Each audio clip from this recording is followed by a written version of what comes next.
Telangana AYUSH house surgeons and post graduate joint action committee ఆధ్వర్యంలో stipend పెంపు కోసం ధర్నా చౌక్ లో నిర్వహించిన ధర్నాకు Telangana Rajyadhikara party chief MLC Teenmar Mallanna హాజరై తన సంపూర్ణ మద్దతు ప్రకటించారు.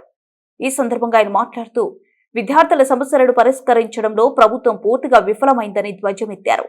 దేశంలోనే అత్యల్ప స్టైఫండ్ భారతదేశంలో ఎక్కడ లేని విధంగా తెలంగాణలో ఆయుష్ విద్యార్థులకు అత్యంత తక్కువ స్టైఫండ్ ఇస్తున్నారని మల్లన్న ఆవేదన వ్యక్తం చేశారు.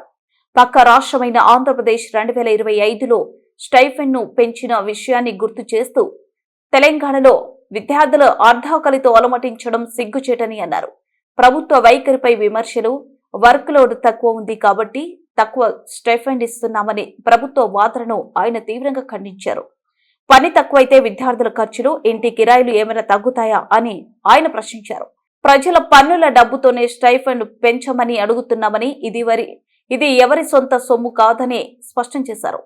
తెలంగాణలో ఎమ్మెల్యేలు, ఎమ్మెల్సీలు దేశంలోని అత్యధిక జీతాలు తీసుకుంటున్నారని, వారి జీతాలను గతంలో 1,00,000 నుండి 2,75,000 వరకు పెంచుకున్న పాలకులు ఆయుష్ బిడ్డల స్టైఫండ్ పెంపును మాత్రం పట్టించుకోవడం లేదని విమర్శించారు.